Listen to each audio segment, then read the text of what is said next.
South ఇండియాలోనే biggest sorry store మన Varahi silks మన విజయవాడ ఎంజీ రోడ్లో ప్రారంభం. Welcome to Suman TV. Peddi మొన్నటిదాకా పవర్ స్టార్ పవన్ కళ్యాణ్ గారు, నిన్న శివశంకర్ వరప్రసాద్ ఆ సాంగ్తో మనం చూసాం. ఎంత రికార్డులు 70 సంవత్సరాల వయసులో ఆయన డ్యాన్స్ కానీ ఆహాభావాలు కానీ చిరంజీవి గారు చూసాం. మరి తండ్రిని మించిన తనయుడిగా 100 మిలియన్లకి వెళ్ళింది రికార్డు. ఎక్కడ చూసినా, ఏ ఫంక్షన్లో చూసినా, ఏ స్కూల్స్లో చూసినా అంతా చిక్కిరి సాంగే. మరి ఆస్కార్ అవార్డు గ్రహీత ఏఆర్ రెహమాన్ గారు దీనికి సంగీత దర్శకత్వం. తర్వాత సానా బుచ్చిబాబు, ఉప్పెన ద్వారా నేషనల్ అవార్డు పొందిన సానా బుచ్చిబాబు డైరెక్టర్గా, సుకుమార్ శిష్యుడు. పెద్ద రికార్డు ఇప్పుడు ఇంకొక రికార్డుకి శ్రీకారం చుట్టారు. అదేంటంటే, వివరాల్లోకి వెళ్తే కనుక నెట్ఫ్లిక్స్ అనేది ఓటీటీ ప్లాట్ఫారంలో అది దిగ్గజం లాంటి సంస్థ.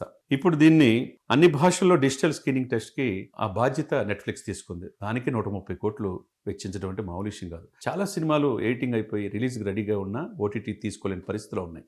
కానీ ఇది సినిమా ఎడిటింగ్ కాలేదు, సినిమా పూర్తి కాలేదు, షూటింగ్ ఇప్పుడు అల్యూమినియం ఫ్యాక్టరీలో జరుగుతూ ఉన్నది. ఏదేమైనా కానీ ఆయన మెగా పవర్ స్టార్ నుంచి ఈరోజు గ్లోబల్ స్టార్కి ఎదిగిన తీరు, ఆ తర్వాత నుంచి ఈరోజు పాన్ ఇండియా స్టార్గా ఎదిగిన తీరు చూస్తే అందరూ కూడా ఒక రికార్డ్ ట్రెండ్ సెట్టర్గా సినిమా రంగంలో రామ్ చరణ్ గారు ఎదుగుతుంది మనం చూడొచ్చు. ఎందుకంటే 130 కోట్లు బిజినెస్ అంటే ఈ ఓన్లీ అన్ని భాషల్లో డిజిటల్ స్క్రీనింగ్కే నెట్ఫ్లిక్స్ 130 కోట్లు ఇస్తుందంటే మామూలు విషయం కాదు. మన ఓజీకి 70 crores అప్పుడు చూసాం. తర్వాత దాని డబల్ ఇప్పుడు పెద్ది చేస్తున్న ఇది హంగామా మామూలు ఇది కాదు. ఎందుకంటే ఈ సినిమాలో అన్నీ కూడా ఇంపార్టెంటే. తర్వాత కన్నడ నటుడు ఆయనైతే శివకుమార్ గారు కూడా దీంట్లో ఉన్నాడు. పోస్ట్ ప్రొడక్షన్ పనులన్నీ కూడా ఇంకా పూర్తి కాకముందే దీన్ని ఈ విధంగా ఈ స్థాయిలో వెళ్ళటం మామూలు విషయం కాదనమాట. జాన్వీ కపూర్ హీరోయిన్గా, తర్వాత నిర్మాత కిలార్ రాజేష్ కావచ్చు, చాలా ఖర్చు కనకాడకుండా ఈ సినిమా తీస్తున్నారు. మరి సరికొత్త రికార్డులు మార్చి 26 కూడా డేట్ కూడా ఫిక్స్ చేశారు. పాన్ ఇండియా స్టార్గా ఎదిగిన తీరు మామూలు విషయం కాదు రామ్ చరణ్ గారు. ఎందుకంటే తండ్రిని చూసి చాలా నేర్చుకున్నాడు. చిరుతలో మనం చూసాం. తర్వాత RRRలో ఆయన ఆస్కార్ రేంజ్కి ఎదిగిన ఆ నటన చూసాం. కట్ చేస్తే నెక్స్ట్ రంగస్థలంలో ఆయన అద్భుతమైన నటన మనం చూసాం. యాక్చువల్గా నేషనల్ అవార్డు రంగస్థలంలో వచ్చిందని చెప్పి చాలా అనుకున్నారు. కానీ ఇప్పుడు చూస్తే కనుక అప్పుడు ప్రయత్నం చేసుకోలేదేమో అనిపించింది. ఇప్పుడు డెఫినెట్గా RRR నుంచి ఈరోజు ఆయన ఆస్కార్ రేంజ్కి ఎదిగే కొంది ఎదిగే లక్షణం రామ్ చరణ్లో ఎక్కువగా ఉంది. కాబట్టి చిరంజీవి గారి నుంచి చాలా నేర్చుకున్నాడు. తన బాబాయ్ నుంచి డిసిప్లిన్ నేర్చుకున్నాడు. ఈరోజు ఇండస్ట్రీలో ఆస్కార్ రేంజ్కి ఎదిగినా ఎక్కడ గర్వం అనేది లేదు. ఈ చిక్కిరి సాంగ్ చూస్తే మామూలు రెస్పాన్స్ కాదు. 100 మిలియన్ వ్యూస్ అంటే యూట్యూబ్ని షేక్ చేసింది మనం చూడొచ్చు అనమాట. ఇక దీనితో పాటుగా నేను ఇందాక చెప్పినట్టుగా శివకుమార్ కన్నడ నటుడు కావచ్చు, జాన్వీ కపూర్ కావచ్చు, మార్చి 27న ప్రపంచవ్యాప్తంగా రిలీజ్ అయ్యే ఈ సినిమా చరిత్ర సృష్టిస్తున్న అనడంలో ఎటువంటి అతిశయోక్తి లేదు. ఏదైనా కానీ పెద్ద రికార్డు బ్రేక్ చేస్తుంది.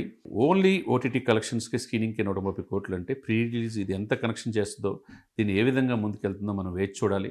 చాలామంది నటులు వస్తుంటారు, పోతుంటారు. వారసత్వంగా ఒకళ్ళు ఇద్దరు మాత్రం సక్సెస్ అవుతారు. 80% ఫెయిల్యూరే.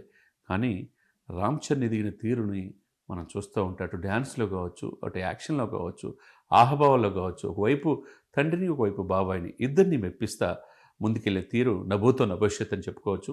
ఎందుకంటే సంక్రాంతికి వస్తున్న 2026లో వాళ్ళ నాన్నగారు సినిమా శివశంకర్ వరప్రసాద్ వస్తుంది. ఆ తర్వాత ఉస్తాద్ భగత్ సింగ్ వస్తుంది. తర్వాత మార్చి 27న ప్రపంచవ్యాప్తంగా పెద్ద సినిమా రిలీజ్ అవుతున్న ఈ సందర్భంలో ఈ రికార్డులు చూస్తే కనుక నేటి తరం యంగ్ హీరోస్ రామ్ చరణ్ ఆదర్శంగా తీసుకోవాలనేది అందరూ చెప్తున్నమాట. మరి ఇంకా ఎన్ని రికార్డులు బ్రేక్ చేస్తుందో పెద్ద మనం చూడాలి.